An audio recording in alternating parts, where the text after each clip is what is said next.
Olá, meus irmãos, minhas irmãs, aqui da Grande História, nosso encontro semanal para estudarmos a palavra do Senhor, para mergulharmos aí no conhecimento da Escritura Sagrada, nesse Evangelho que tem sido tão importante ao longo da história e tem sido importante aqui para os nossos estudos, que é o Evangelho de João.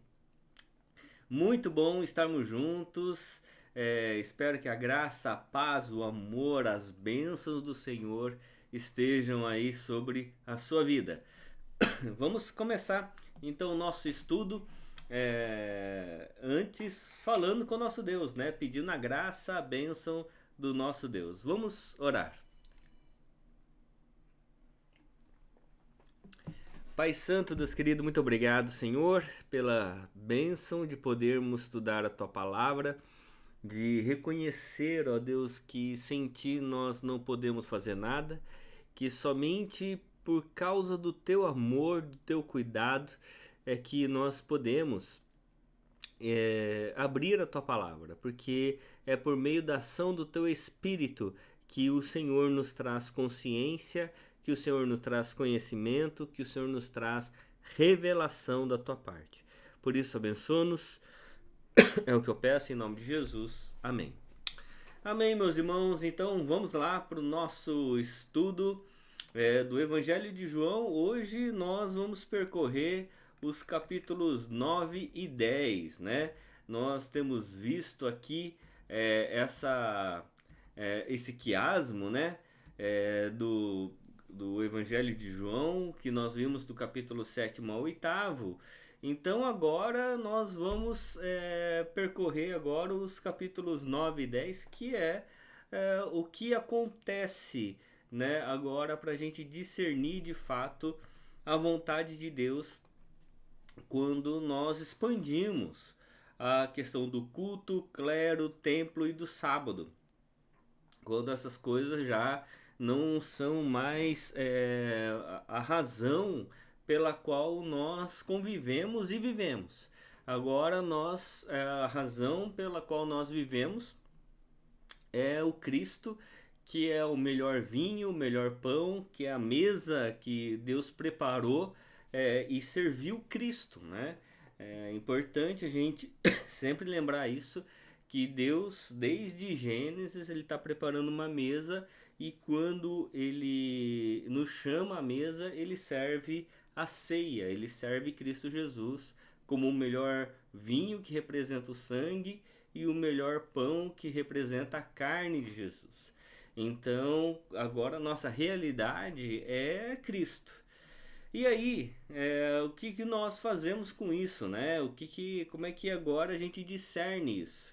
E a aula de hoje, a nossa conversa de hoje, vai girar em torno da perspectiva pastoral. Vai girar em torno dos falsos e dos verdadeiros pastores. Vai girar em torno daqueles que pastoreiam a si mesmos por meio da tradição, por meio da ganância, por meio do orgulho. E no capítulo 9 e no capítulo 10 a gente vai ver Jesus como o bom pastor. E aí a gente vai ver as características do bom pastor. Tá bom? E lembrando, né, quando a gente fala sobre pastor, nós não podemos cair no reducionismo de achar que pastor é só aquele que exerce o ministério pastoral, porque agora na vida cristã nós somos um reino de sacerdotes. Então todos são pastores, né? Então não há só agora a questão pastoral que é só reduzido à questão do exercício ministerial. Não, agora pastores são todas as pessoas que confessam a Cristo Jesus como Senhor e Salvador das suas vidas. E agora nós somos um reino de pastores, não somos um reino de ovelhas, somos um reino de pastores. O bom pastor está em nós e nos faz pastores. Então isso é importante. Bom, vamos agora ler o trecho do capítulo 9 O texto começa: enquanto Jesus caminhava, havia um homem cego de nascença, mas eu vou ler até o verso 41. Então, vou ler do capítulo 9, verso 1 até o verso 41, um texto bastante importante. Então, vamos lá na leitura. Enquanto Jesus caminhava, viu um homem cego de nascença. E os seus discípulos perguntaram: Mestre, quem pecou para que este homem nascesse cego? Ele ou os pais dele? E Jesus respondeu: Nem ele pecou, nem os pais dele, mas isso aconteceu para que nele se manifestassem as obras de Deus. É necessário que façamos as obras daquele que me enviou enquanto é dia. A noite vem quando ninguém pode trabalhar. Enquanto estou no mundo, sou a luz do mundo. Depois de dizer isso, Jesus cuspiu na terra, fez lama com a saliva e com a lama untou os olhos do cego. Então disse ao cego: Vá lavar-se no tanque de Siloé. E Siloé quer dizer enviado. O cego foi, lavou-se e voltou vendo. Então os vizinhos, os que antes o conheciam de vista como mendigo, perguntavam: Não é este o que ficava sentado pedindo esmolas? Uns diziam: É ele. Outros: Não, mas parece com ele. O homem dizia: Sou eu. Então lhe perguntaram: Como foram abertos os seus olhos? E ele respondeu: O homem chamado Jesus fez lama, passou nos meus olhos e disse: Vá ao tanque de Siloé e lave-se. Então fui, lavei-me e estou vendo. E eles perguntaram: Onde está ele? Respondeu: Não sei. Levaram aos fariseus aquele que antes era cego, e era sábado, o dia em que Jesus fez a lama, ele abriu os olhos. Então os fariseus lhe perguntaram: Outra vez, como podia ver? Ele respondeu: Ele pôs lama sobre os meus olhos, lavei-me e estou vendo. Por isso alguns dos fariseus diziam: Este homem não é de Deus, porque não guarda o sábado. Olha só que situação. Mas outros diziam: Como pode um homem pecador fazer sinais como estes? E houve divisão entre eles. De novo perguntaram ao cego: O que você diz a respeito dele, uma vez que ele abriu os olhos? E ele respondeu: É um profeta. Os judeus não acreditaram que ele tinha sido cego e que agora podia ver, enquanto não chamaram os pais dele e lhes perguntaram: É este o filho de vocês, que vocês dizem que nasceu cego? Como é que agora ele está vendo? Então os pais responderam: Sabemos que este é o nosso filho e que nasceu cego, mas não sabemos como agora está vendo. E também não sabemos quem lhe abriu os olhos. Perguntem a ele, pois já tem idade e poderá responder, falar por si mesmo. Os pais dele disseram isso porque estavam com medo dos judeus, pois esses já tinham combinado que se alguém confessasse que Jesus era o Cristo, seria expulso da sinagoga. Olha só que situação. Foi por isso que os pais dele disseram: Ele já tem idade, poderá falar por si mesmo. Então chamaram pela segunda vez o homem que tinha sido cego e lhe disseram: Diga a verdade diante de Deus, nós sabemos que esse homem é pecador. E ele respondeu: Se é pecador, eu não sei. Uma coisa eu sei: eu era cego e agora vejo. O mais consciente aqui é o cego, né? O ex-cego, na realidade. Eu era cego e agora vejo. E perguntaram-lhe outra vez: O que ele fez a você? Como lhe abriu os olhos? E ele respondeu: Já lhes disse, mas vocês não ouviram. Por que querem ouvir outra vez? Por acaso vocês também querem se tornar discípulos dele? É debochado ainda, né? Então insultaram e lhe disseram: Discípulo dele é você. Nós somos discípulos de Moisés. Sabemos que Deus falou a Moisés, mas este nem sabemos de onde é. O homem respondeu: É estranho que vocês não saibam de onde ele é, mas ele me abriu os olhos. Sabemos que Deus não atende a pecadores, pelo contrário. Se alguém teme a Deus e pratica a sua vontade, a este atende. Desde que o mundo existe, jamais se ouviu que alguém tenha aberto os olhos a um cego de nascença. Se este homem não fosse de Deus, não poderia ter feito nada. Mas eles disseram: Você nasceu cheio de pecado e quer nos ensinar? E o expulsaram. Jesus ouviu que eles tinham expulsado o homem. Ao encontrar, lhe perguntou: você crê no Filho do Homem? Ele respondeu: quem é, Senhor, para que eu creia nele? E Jesus lhe disse: você já o tem visto e é aquele que está falando com você. Então ele afirmou: eu creio, Senhor, e o adorou. Jesus continuou: eu vim a este mundo para juízo, a fim de que os que não veem vejam, e os que veem se tornem cegos. Isso aqui é muito importante. Alguns dos fariseus que estavam perto dele perguntaram-lhe: por acaso também nós somos cegos? E Jesus respondeu: se vocês fossem cegos, não teriam pecado algum. Mas porque agora dizem: nós vemos, o pecado de vocês permanece. Muito interessante esse texto, né? Muita coisa aqui para a gente conversar a respeito desse texto, porque ele vai trazer algumas coisas importantes para o nosso coração, né? Bom, primeiro é que o capítulo 9 ele está falando de dois tipos de cegueira. Uma cegueira física, né, que o texto fica claro à medida que ele está falando ali do homem que era cego e agora ele está vendo. Mas Jesus também está falando sobre uma cegueira espiritual, de que como que muitas vezes o orgulho vai formando uma cegueira espiritual nas pessoas. E essa cegueira vai fazendo com que as pessoas tirem conclusões precipitadas, faz com que as pessoas comecem a se orgulhar, né, da religião, se orgulhar da sua posição. A pessoa vai ficando cega por aquilo que ela conquistou, por aquilo que ela possui. E era o caso aqui dos fariseus, né? Eles estavam diante do Senhor Jesus Cristo, do Mestre, do Senhor do universo. E eles não conseguiam, simplesmente não conseguiam reconhecer Jesus como Jesus. Por quê?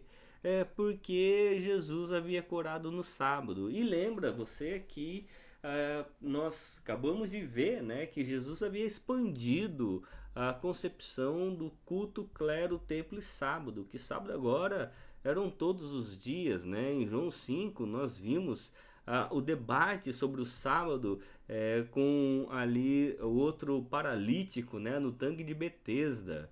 E Jesus vai dizer, né, que ele é o Senhor do sábado, né? Os fariseus preferiam que o paralítico continuasse paralítico, mas não conseguiam entender que Jesus havia curado no sábado. Então, essa é uma questão bastante importante para nossas reflexões, se nós realmente cremos no Senhor Jesus Cristo com todo o nosso coração, com toda a nossa força, de toda a nossa alma, ou se nós cremos no aspecto religioso. E é interessante um outro aspecto aqui desse texto, é que normalmente as pessoas que creem somente na religião, nos dogmas, na doutrina, ela faz uma divisão das pessoas que são boas, das pessoas que são ruins. E nesse critério, Jesus está no lugar que as pessoas são ruins. Nesse critério, Jesus não está se enquadrando na perfeição dos judeus. Olha só, né? Jesus está do lado de fora da pauta ali que os religiosos colocavam. Então, porque eles vão chamar Jesus de pecador, né? Que Jesus é pecador. Então, é interessante isso. No verso 24, né? Que eles chamam pela segunda vez o homem, né, que tinha sido cego, e lhe disseram: diga a verdade diante de Deus, nós sabemos que esse homem é pecador, e estão falando de Jesus. É impressionante, né? É impressionante. Uma das questões que mostram essa religiosidade vazia são as conclusões rápidas e as fofocas. Você sabia que fofoca é um câncer espiritual? Pois e às vezes as pessoas, a igreja trata a fofoca como uma coisa natural, quase como se não fosse pecado. E é pecado, né? Fofoca é um pecado, a ponto de em Provérbios, no capítulo 6, Deus dizer assim que há 6 coisas que Deus se aborrece, mas a sétima ele abomina. E o que ele abomina na sétima coisa? Aquele que causa divisão entre os irmãos, e a fofoca causa isso, né? Tiago, né, vai dizer claramente sobre a língua que é motivada pelo inferno. Tiago vai ser muito mais duro e vai dizer como que a fofoca ela é danosa. E ela é danosa não pela fofoca em si, mas ela é danosa por causa da motivação, né? Porque normalmente a pessoa que faz fofoca é uma pessoa que se coloca acima das outras, dizendo, ó, esse é pecador, aquele não é, e coloca assim. E Jesus estava sendo alvo disso. Jesus estava sendo alvo dessa situação. O ex-cego estava sendo alvo dessa situação. Então, a pessoa que faz fofoca é uma pessoa que muitas vezes é motivada pelo inferno e não pelo céu, como o Tiago diz. Então, o que acontece aqui é que os fariseus, que deveriam representar representar a lei, os princípios de Deus, eles mostram que não entenderam. Eles deveriam ser os pastores do povo, mas eles não estavam agindo como bons pastores. Eles estavam agindo como maus pastores, como pastores danosos, pastores que não conseguiam manifestar a graça e a glória de Deus. Eles estavam querendo executar uma lei, mas não conseguiam manifestar nem a graça e nem a glória do nosso Deus. Por isso é importante a gente compreender essas situações, porque à medida que a gente vai compreendendo, a gente vai percebendo quem é o verdadeiro bom pastor, né? É interessante essa foto, o pastor e as ovelhas. Essa foto eu tirei na Turquia. E foi muito interessante porque na Turquia, na viagem que a gente fez para Grécia e Turquia junto com o pessoal da ITA, nós tivemos a oportunidade de andar de balão, né? Andamos de balão, vimos lá a região de Colossos, de Herápolis, de Laodiceia, né? Tudo pelo balão, as piscinas de algodão. E quando nós pousamos, né? O balão pousou, tava vindo assim o pastor e as ovelhas. E é interessante porque balão é bem grande, né? E o pastor, essa foto tirei, foi interessante porque o pastor ele foi conduzindo e as ovelhas, mesmo que o balão tenha passado perto delas ali e possivelmente possa ter assustado, mas elas continuaram seguindo o pastor. Mesmo com uma, uma novidade que era ali os balões chegando, elas não se dispersaram, elas não fugiram, não foram correndo, cada um tentando salvar a si mesmo. Elas foram ali na toadinha delas, seguindo o pastor. Então é muito interessante essa imagem. Gosto bastante dessa foto, né? São aquelas fotos que você vê e sempre alegra o coração, né? Então essa é uma dessas fotos. Por isso é importante a gente saber quem é realmente o bom pastor, né? No Evangelho de João, no capítulo 10º, verso 7º, vai dizer assim: Então Jesus disse mais uma vez: em verdade lhes digo que eu sou a porta das ovelhas. Todos que vieram antes de mim são ladrões e salteadores, mas as ovelhas não lhes deram ouvidos. Eu sou a porta. Se alguém entrar por mim, será salvo. Entrará, sairá e achará pastagens. O ladrão vem somente para roubar, matar e destruir.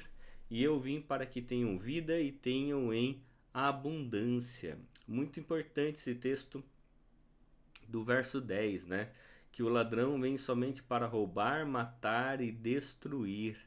E eu vim para que tenham vida e a tenham em abundância. E de fato, né, é por isso que a nossa vida ela pode sim, né, ser comparada a uma questão ali de pastoreio, né?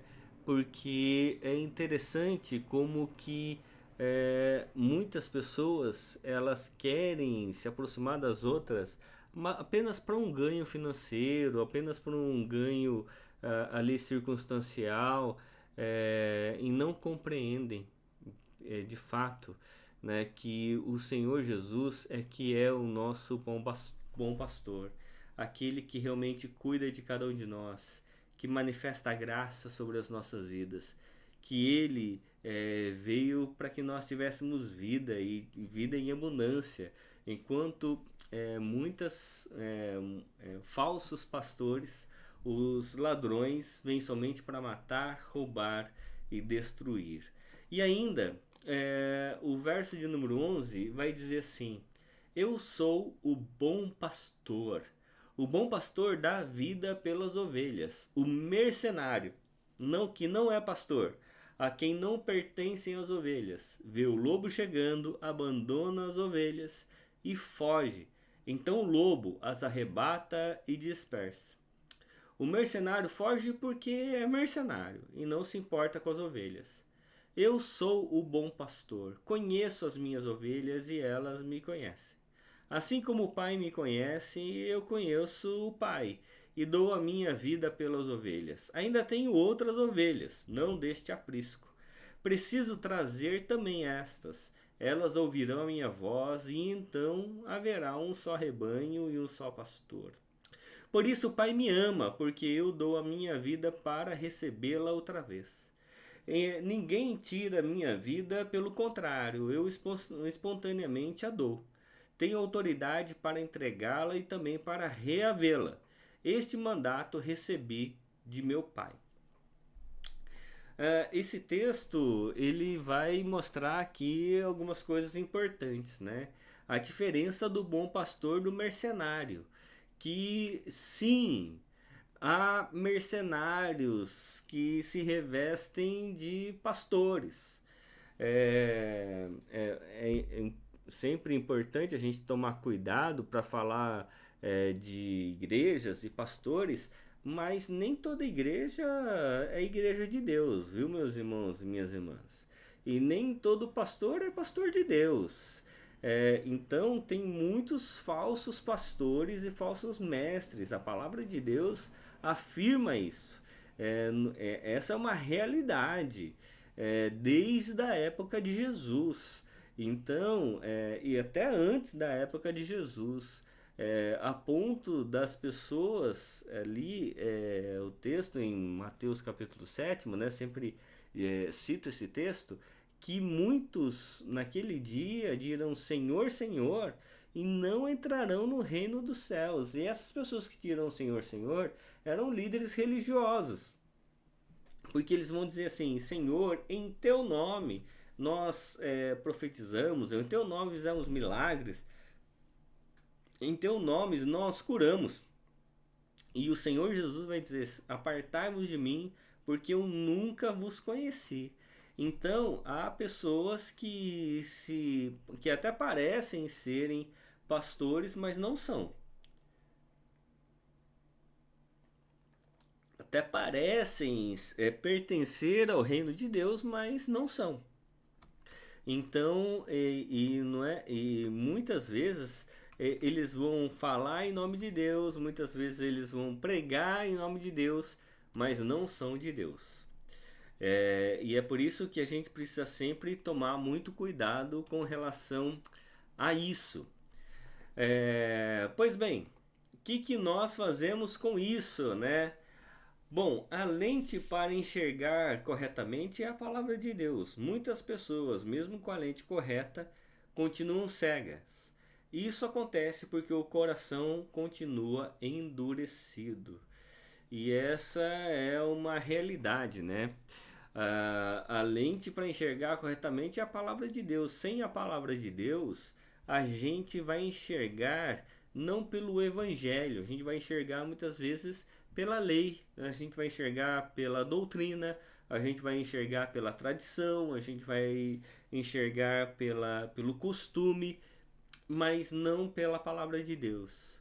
É por isso que muitas vezes na igreja ou em outros lugares as pessoas vão dizer assim, não, mas o evangelho diz isso, mas aqui a gente é acostumado a fazer desse jeito. Aqui a gente, nossa cultura faz isso. E sempre a gente precisa fazer uma opção. Qual opção? É quem serve a quem. Se é o evangelho que serve a cultura ou a cultura que serve o evangelho. Se é a cultura que discerne o evangelho ou se o evangelho é que vai discernir o que é certo e errado dentro de uma cultura. E, e quando a gente estuda a palavra de Deus, o evangelho é que sempre vai discernir. Então, se a pessoa de uma determinada cultura tá dentro dessa cultura, mas diante do evangelho prefere negar o evangelho e viver a cultura, essa pessoa está se tornando uma idólatra da própria cultura. Então, há coisas muito valorosas na cultura japonesa da onde eu vim, mas há coisas que são anti-evangelho. Então, e a gente precisa discernir isso, né? Valorizar aquilo que precisa ser valorizado, mas reconhecer aquilo que não é do evangelho. Então, porque senão a gente sempre vai fazer com que a própria cultura da pessoa, o costume da pessoa esteja acima do evangelho. E não deve ser assim. 2. Jesus é o bom pastor e nós as ovelhas. Como ovelhas, precisamos treinar nossos ouvidos para identificar a voz do bom pastor. Jesus é o bom pastor e nós as ovelhas. E nós precisamos treinar os nossos ouvidos, né, para ouvir a voz do bom pastor e reconhecer que é ele quem vai conduzir a cada um de nós. E ao nos chamar, nós precisamos obedecer e reconhecer o seu cuidado. E por fim, Jesus é o pastor que dá a vida voluntariamente pelas suas ovelhas de todos os apriscos. Né? Jesus é o bom pastor e ele é o bom pastor porque ele dá a vida pelas ovelhas. Hoje a aula foi gravada, né? Tinha alguns compromissos que coincidiram aí no horário dos nossos estudos, mas semana que vem voltamos ao vivo, tá bom? Para a nossa aula aqui e vamos estudar o capítulo 11 e 12 do Evangelho de João, tá bom? Que Deus assim os abençoe, ministre graça, virtude sobre a sua vida e nos vemos até semana que vem. Deus os abençoe. Em nome de Jesus. Amém.